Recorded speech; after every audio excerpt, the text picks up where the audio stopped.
Bismillahirrahmanirrahim. Allahumma salli wa sallim ala sayyidina wa maulana Muhammadin sallallahu alaihi wasallam. Bismillahirrahmanirrahim. Lanjut. Yang keenam, perkara yang diharamkan bagi wanita yang sedang haid atau nifas sama saja, yaitu tawaf. Tawaf baik tawaf sunnah atau tawaf fardu sama saja tidak boleh.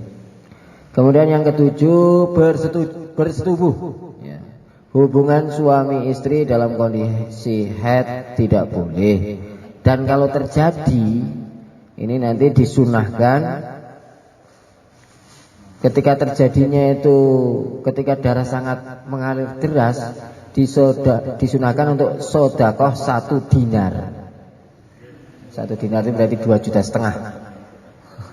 Tapi sunnahnya bersetubuhnya haram ya, dalam keadaan haid. Dan nanti diantara supaya menebusnya disunahkan sodakoh.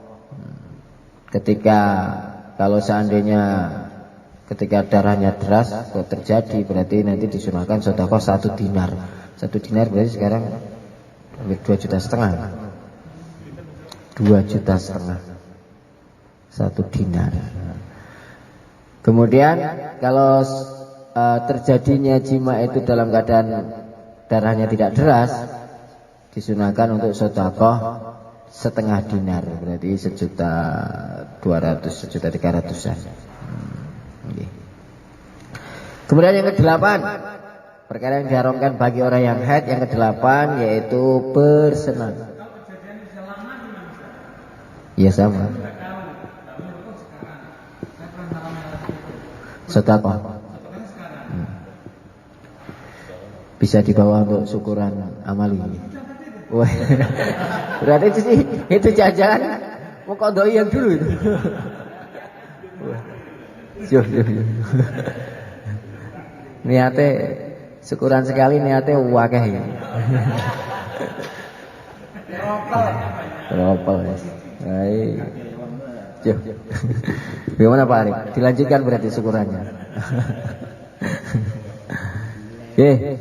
Yang ke-8 termasuk haram ini bukan sekedar jima, tapi bersenang-senang, pegang-pegang di antara anggota antara pusar dan lutut. Nah, pegang-pegang dalam kondisi haid ini tidak boleh. Nah, jadi itikaf mawon berarti. Untuk keluar 3 hari. Nggih. Nggih.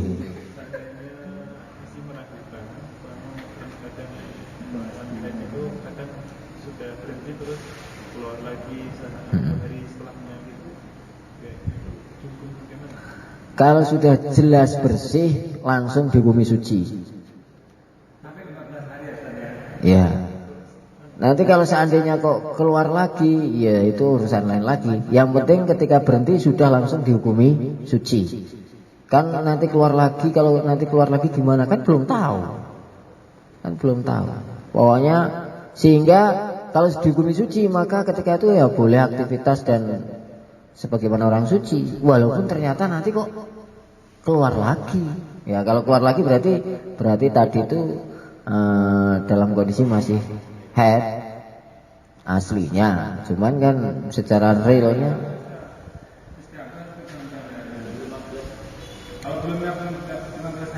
ya kalau belum 15 hari masih dianggap haid. Kalau sudah melewati 15 hari seperti kemarin kan dianggap istihadah.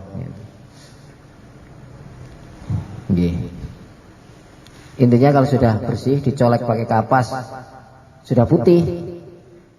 Kalau masih keruh itu belum suci.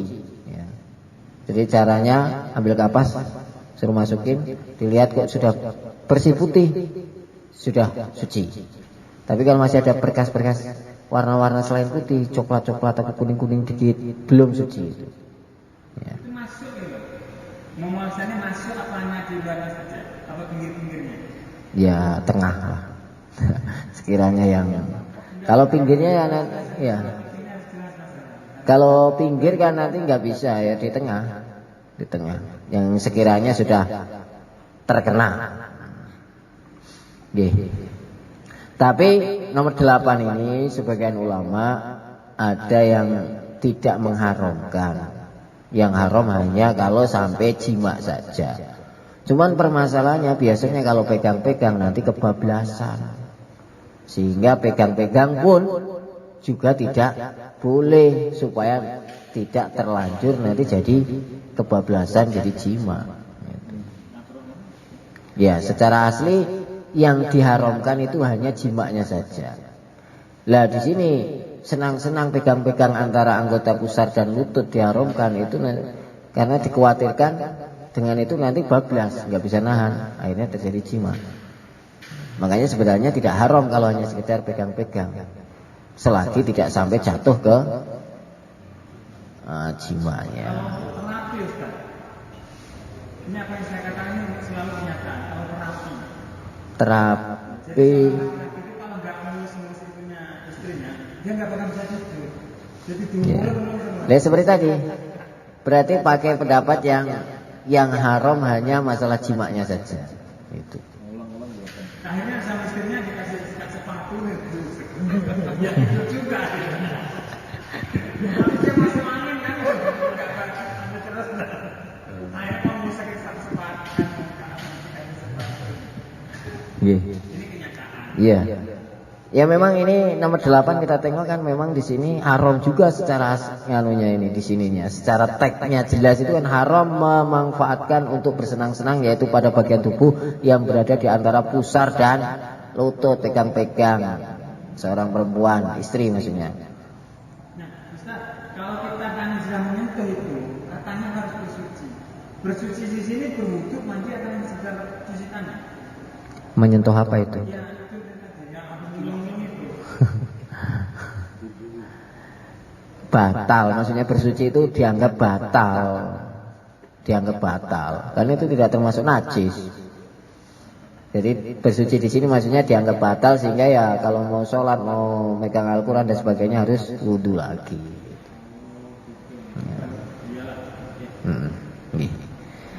Sudah, sekarang untuk larangan bagi wanita haid sudah selesai. Sekarang ganti larangan bagi orang yang dalam kondisi junub atau jinabah. Kemudian musonef segera menyusul pembicaraan yang mestinya dibicarakan pada bagian yang telah lewat pada pasal tentang perkara yang menyebabkan harus mandi. Beliau lantas berkata, dan haram bagi orang yang junub mengerjakan 5 perkara. Kalau bagi orang yang haid 8 perkara. Kalau bagi orang yang junub 5. Yang pertama sholat, baik sholat fardu atau sholat sunnah. Maksudnya kalau mau sholat harus mandi dulu. Bukan berarti mentang-mentang junub dengar adzan saya kan junub, saya nggak wajib sholat. Bukan itu maksudnya. Maksudnya ya tetap wajib sholat tapi harus mandi dulu. Karena ada yang salah pengertian, saya kan junub berarti saya nggak wajib sholat. Nggak boleh soalnya sholat. Bukan nggak boleh. Kalau mau sholat wajib mandi dulu. Yang kedua membaca Al-Quran. Keterangannya sama seperti dalam bab haid tadi. Ya. Al-Quran yang bagaimana, kemudian niat-niatnya dan sebagainya sama. Sehingga kalau ayat-ayat yang dijadikan dzikir, ayat kursi dan sebagainya tidak masalah. Ya. Termasuk menjaga hafal. Tapi kan kalau junub kan bisa mandi dulu. Tapi kalau haid itu kan lain. Mandinya nanti nunggu kalau sudah suci lama. Kalau junub kan bisa langsung suci dengan mandi. Kemudian yang ketiga menyentuh atau membawa. Menyentuh aja nggak boleh, apalagi membawa Al-Quran seperti tadi pembahasannya. Bukan hanya sedang Al-Quran saja, tapi kertas-kertas atau apa saja yang di situ ada tulisan Al-Qurannya itu sama aja nggak boleh. Iqra termasuk itu tulisannya Al-Quran toh.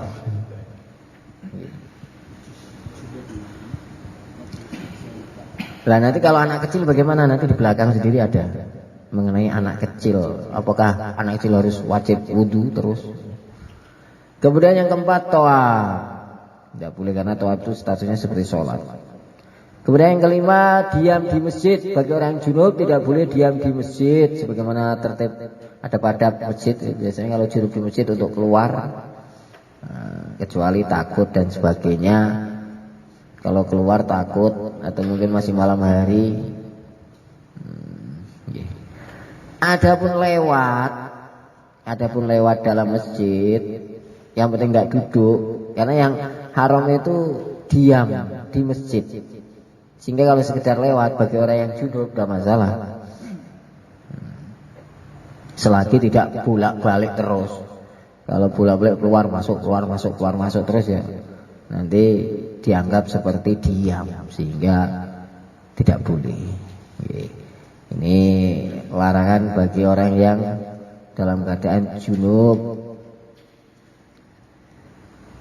Sekarang bagi yang hadas kecil, nggak punya wudu. Kalau bagi wanita haid dan nifas 8, bagi orang yang jinabat 5. Sekarang bagi orang yang tidak punya wudu, sekedar batal wudunya. Musyawarah kemudian segera menyusul lagi dengan pembicaraan tentang hukum-hukum hadas besar hingga sampai tentang hukum-hukum hadas kecil. Setelah hadas besar sekarang hadas kecil. Lantas beliau pun berkata, dan haram hukumnya bagi orang yang sedang hadas kecil ada 3 perkara.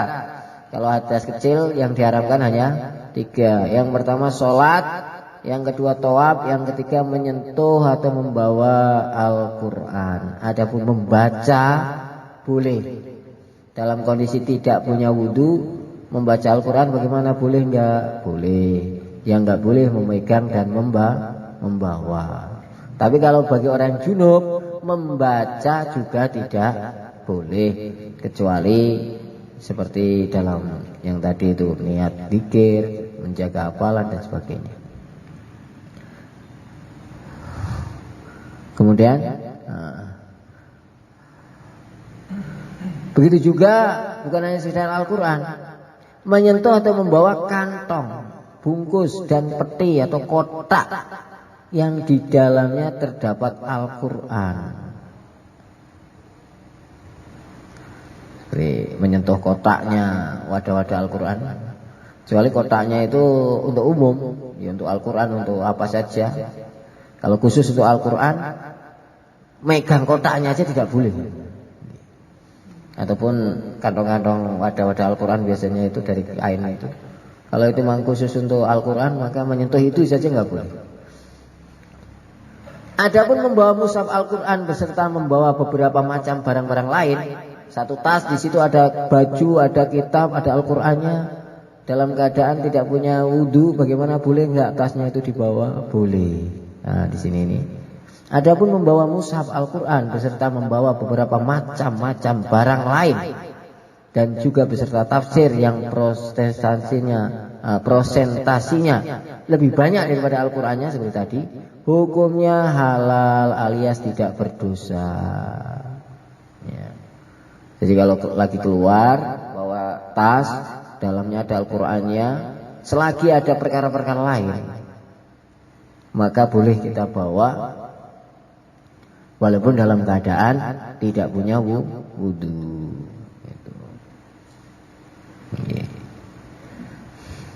Dan juga halal hukumnya membawa beberapa dirham atau dinar dan berbagai cincin yang pada masing-masing dari semuanya terdapat ukiran ayat-ayat Al-Quran.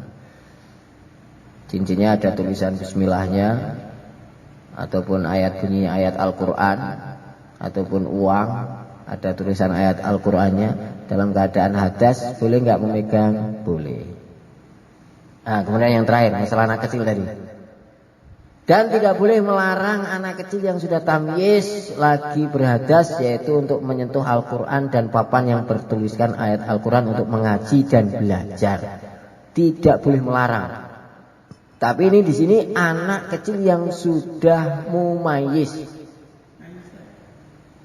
Mumayyiz itu ada beberapa ketentuan. Di antaranya yang pertama sudah bisa membedakan antara baik dan buruk. sudah tahu ini ular, ini api, ini jajan, ini berarti sudah bisa. Tapi kalau ada ular buat main-main, ada api masih dipegang, nggak tahu ini api apa itu, berarti belum mumayyiz. Dan umumnya oleh para ulama batasan mumayyiz itu secara umum umur 7 tahun. Secara umum batasan mumayyiz umur 7 tahun. Tapi sebenarnya ini bukan batasan pasti. Batasan pastinya seperti tadi. Yang pertama sudah tahu baik dan buruk. Ini tahu kadal, kalajengking sudah tahu. Batasan yang kedua, sebagian ulama membatasi anak sudah dikatakan mumayyiz sudah bisa makan minum beol sendiri. Anak kecil yang sudah bisa makan minum beol sendiri itu sudah dikatakan mumayyiz. Tapi kalau makan belum bisa makan sendiri, beol belum bisa cepok sendiri, berarti ini belum mumayyiz. Jadi kalau nggak tahu gimana saja kalau anak itu bermain ibu lagi Al-Quran, tak bukan suka.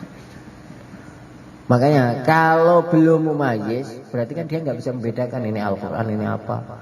Sehingga nanti kalau belum mumayyiz, hukumnya bagi wali haram menyerahkan Al-Quran atau ada yang ada Al-Qurannya kepada anak yang belum mumayyiz. Karena nanti akan terjadi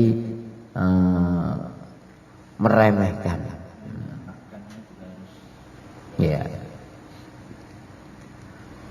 Anak-anak kecil itu biar nak sing urung mumayyiz ini. Tapi kalau sudah mumayyiz boleh, walaupun tidak ada wudu. Bahkan kalau dia bawa tidak boleh dilarang. Nah, di sini dan tidak boleh melarang anak kecil yang sudah mumayyiz.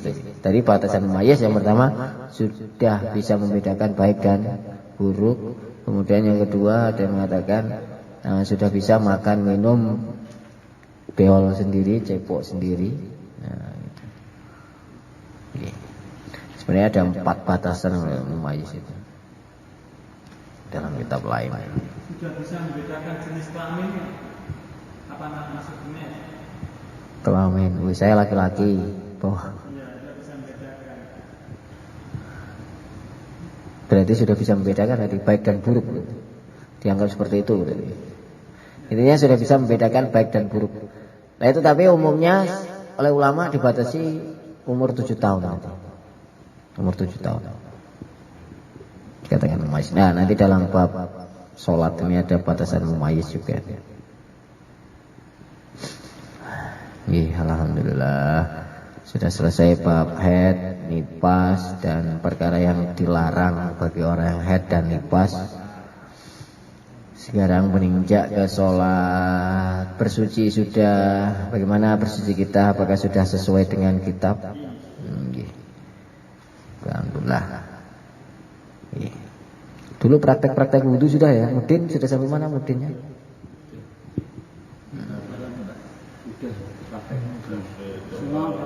Sudah praktek semua. Mudinnya sudah sampai mana ini sekarang?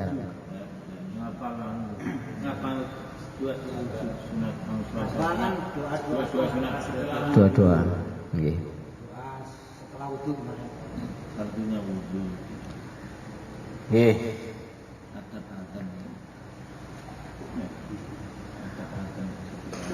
Sunah-sunah adzan dan sebagainya. Alhamdulillah. Khutbah-khutbah sudah ya? Sudah. Waktu puasa Alhamdulillah. Jumat, Jumat, matahari dan Berarti siap terjun jadi kiai berarti. Sudah semuanya. Alhamdulillah.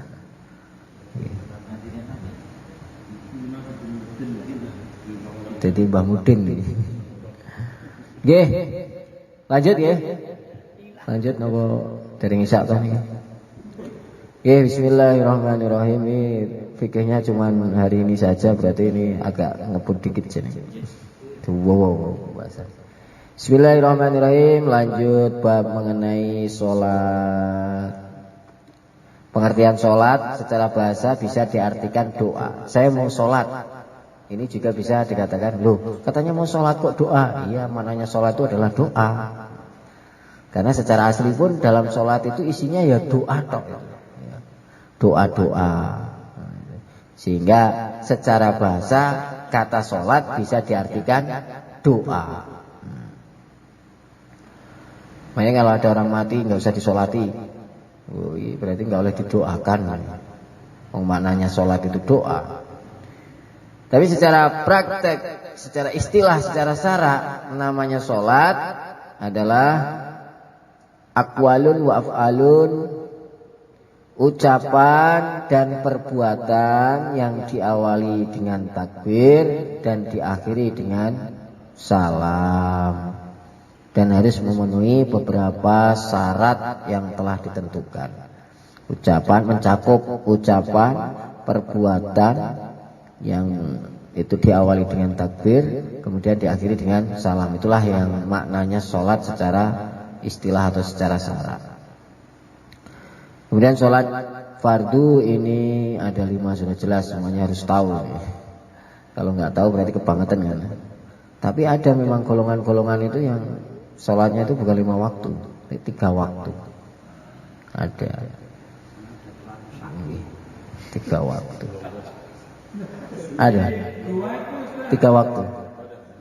Biasanya kaum Syiah 3 waktu. Itu di gua itu Ustaz, kan ada aliran Al-Budi. Itu sholat kan cuma 3 kali. Nah, iya makanya. Berarti itu bukan Islam. Namanya Islam sholatnya 5 waktu.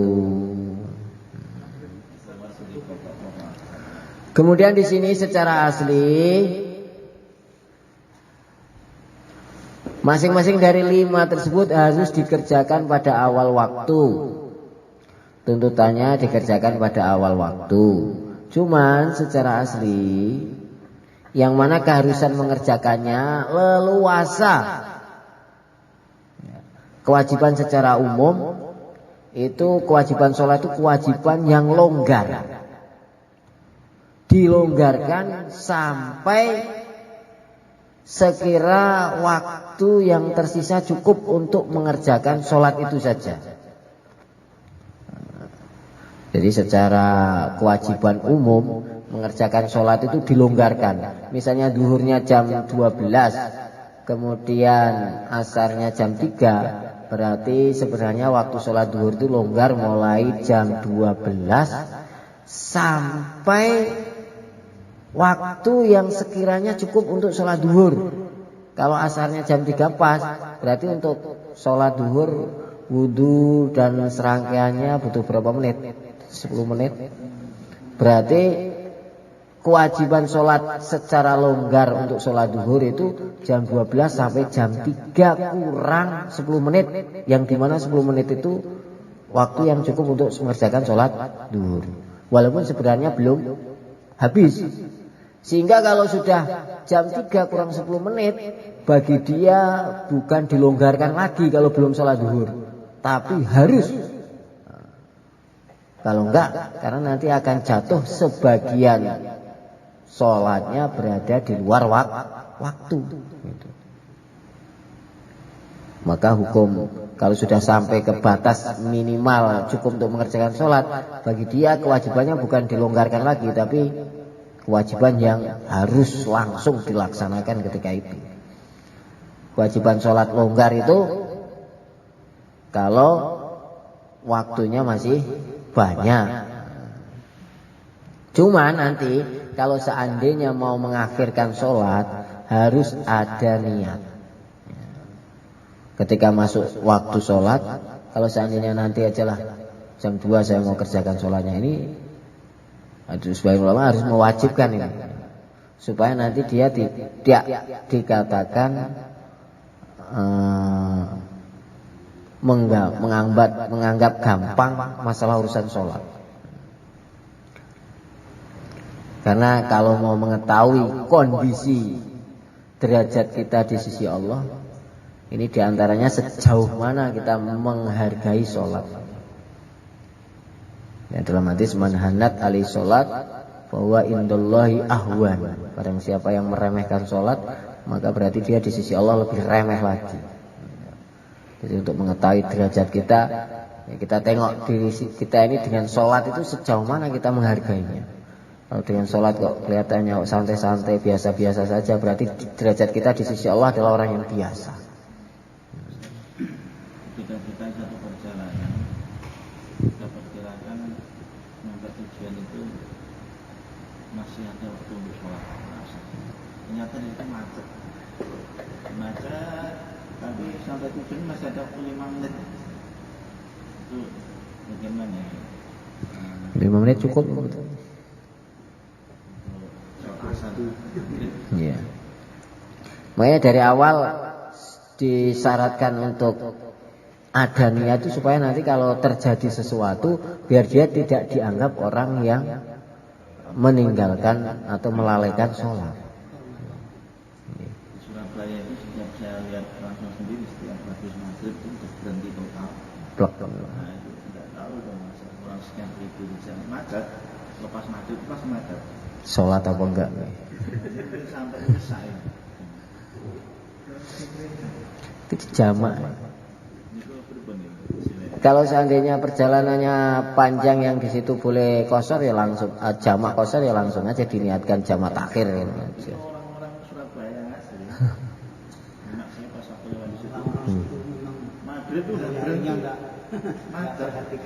Seharusnya kalau seandainya tahu kalau sudah istiqomah seperti itu ya harus siap-siap, jangan jalannya setelah maghrib ataupun sebelum maghrib sudah parkir dulu di tempat rest area gitu. Seandainya sholat dengan rakaat yang panjang, surat yang panjang, terus ternyata karena saking panjangnya surat itu akhirnya masuk ke waktu sholat berikutnya. Itu menjauh kategorinya bagaimana? Kalau itu tidak masalah, ya. Tidak masalah. Waktu mulai sholatnya masih waktu. Iya. Yang penting waktunya, sehingga ada orang yang sholat isya tahu-tahu sampai subuh. Nah ini tidak masalah kalau itu, karena itu memang ada tuntutan sholat seperti itu untuk dipanjang-panjangkan, sehingga kalau kok sampai jatuh. Tapi kalau nggak ada unsur sengaja loh. Tapi kalau disengaja pokoknya saya sholat tak panjangan sampai habis waktunya. Loh ini yo namanya sengaja untuk mengeluarkan sholat pada waktunya kan. Nggak boleh. Tapi kalau tahu-tahu pokoknya adzan ya wis.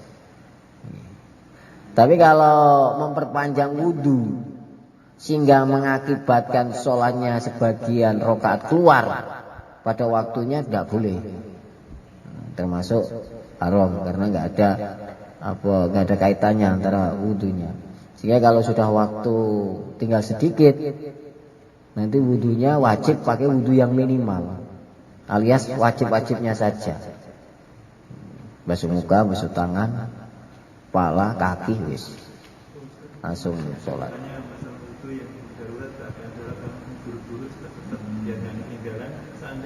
Sekali semua pun Iya. Jadi itu minimal. Jadi ada kalanya secara asli kalau menggunakan wudu minimal hukumnya makruh. Kecuali ada beberapa tempat. Yang pertama airnya sedikit. Kalau seandainya dengan wudu yang sempurna habis, baru muka tok sudah habis, mukanya 3 kali habis, yang lainnya nggak kebagian. Maka kalau seperti ini maka nanti sedikit menggunakan yang minimal. Ataupun sudah iqomah, dalam kondisi sudah iqomah dan dikhawatirkan akan tertinggal jamaah, ini juga menggunakan wudu yang, kalau mau wudu panjang-panjang jangan pas qomat, sudah datang qomat wudunya lama sekali. Nah, ini dengan alasan ini wudu sempurna. Ya wudu sempurna itu tuntutannya kalau sebelum qomat. Kalau sudah qomat itu sunnahnya untuk dipercepat supaya tidak tertinggal jamaah. Kemudian yang wajib itu tatkala sudah hampir habis waktunya. Kalau sudah habis waktu sholat, hampir habis waktu sholat, maka wajib menggunakan wudhu minimal. Tidak boleh diperpanjang. Ya, wudhu minimal kan yang penting setiap anggota dibasuh 1 kali. Muka 1 kali, tangan 1 kali, kepala 1 kali, kaki 1 kali, sudah. Itu toh. Tapi kalau nggak ada alasan seperti tadi kok menggunakan wudhu seperti itu, hukumnya makruh wudhunya. Waktunya masih longgar, tidak ada apa-apa, wudhunya ciplak-cipluk, nggak sempurna, yo sah, tapi makruh, wudhu makruh. Masalah kewajiban sholat, memang sunahnya tuntutannya di awal waktu secara umum. Cuman kalau batasan secara aslinya dilonggarkan. Yang penting jangan sampai jatuh dalam waktu yang tidak cukup untuk mengerjakan sholatnya.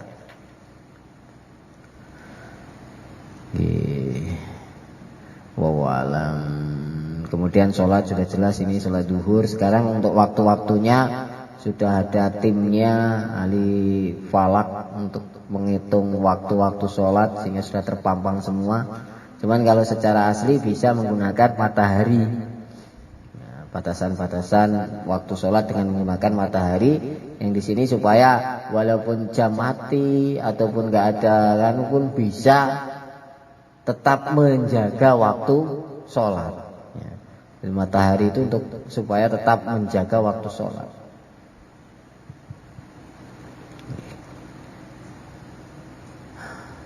Yang pertama mengenai waktunya sholat duhur.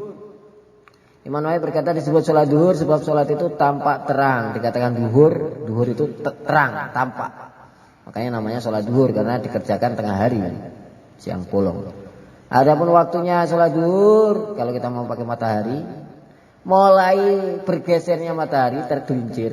Kalau pas matahari di tengah-tengah namanya waktu istiwa.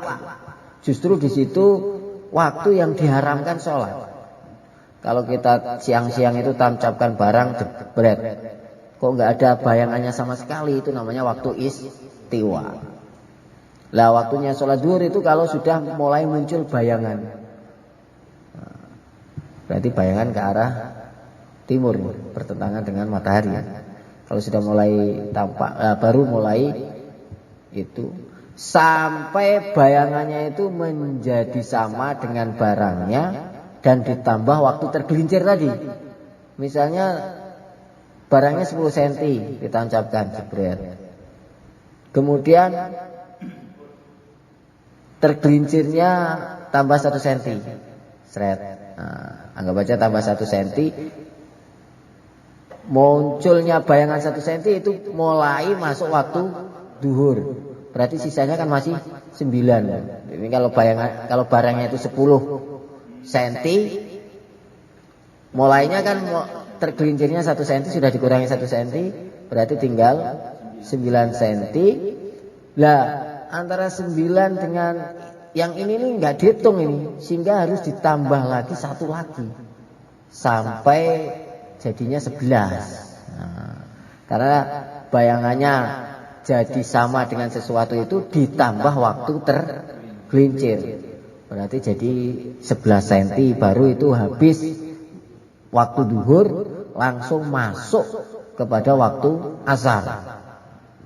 Jadi kalau kita di padang pasir atau di tengah sawah tancapkan barang, oh belum tergelincir, ini istiwa. Kalau sudah mulai tampak lah, ini baru masuk waktu duhur. Terus sampai bayangannya kok sama, berarti masih ada waktu sisa tambahan waktu tergelincir tadi. Kalau terkait waktu, maka rata-rata sekarang yang diajukan adalah digital jam. Nah, digital jam yang di masjid itu kadang-kadang jadi menemukan kebersamaan dengan mungkin dengan HP kita, dengan jam yang di rumah dan sebagainya. Kadang lebih awal. Ini terkait masalah puasa atau terkait masalah waktu sholat. niku pripun Surabaya iki. Bagi kita sampai yang diyakini. Bagi kita sampai yang diyakini. Bisa juga dengan penentuannya adzannya orang yang adil dan sikoh, orang yang bisa dipercaya. Kalau muadzin yang sikoh, nah, dengan adzannya dia ini sudah kita bisa berpegang. Ya. Tapi kalau muadzinnya orang yang tidak jelas, ini kalau belum waktunya tidak boleh. Pokoknya berarti menurut tergantung keyakinan kita. Misalnya pakai ini ragu, punya saya banyak keyakinannya kurang 5 menit lagi, ya berarti kita pakai yang apa yang kita yakini. Karena dalam penentuan ini kalau terjadi ketidakjelasan, nanti harus mengikuti ijtihad kita sendiri. Ataupun tadi memakai azannya orang yang adil.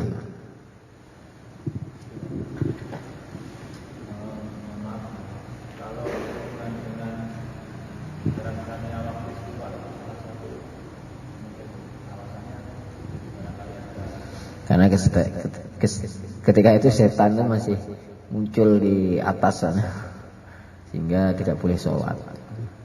Termasuk seperti matahari terbit, ketika matahari terbit, matahari terbit juga tidak boleh sholat pas matahari terbit. Ya, nanti jumbuh dengan menyembah matahari itu. Ada 5 waktu nanti, 5 waktu di mana di situ diharamkan untuk sholat. Jadi tidak boleh jos-josan, ada remnya juga, supaya kita sholat gak sholat memang karena perintah. Kecuali kalau di Mekah Madinah nanti di sana tidak ada waktu yang diharamkan untuk sholat, kapan saja boleh. Ya. Tapi kalau selain di Mekah dan Madinah ini ada waktu-waktu yang diharamkan untuk sholat. Kalau di Mekah Madinah memang di sana tempatnya untuk pol-polan ibadah, sehingga kapan saja sholat tidak masalah. Tapi kalau selain di sana ada batasan, termasuk waktu istiwa, kecuali hari Jumat. Kalau hari Jumat nanti boleh, sehingga kalau datang Jumatan dalam kondisi matahari pas di tengah-tengah belum tergelincir, sholat tidak masalah. Alhamdulillah, insyaallah kita sudahi dulu sampai sholat duhur, nanti lanjut sholat asar, maghrib, dan waktu-waktunya subuh, dan nanti baru menginjak syarat-syarat sholat. Alhamdulillah, semoga Allah SWT berikan paham dan mudahkan untuk amal, dan senantiasa meningkatkan daripada mutu amalan-amalan kita. Al-Adinah wa kuliyatin salihah. Al-Fatihah.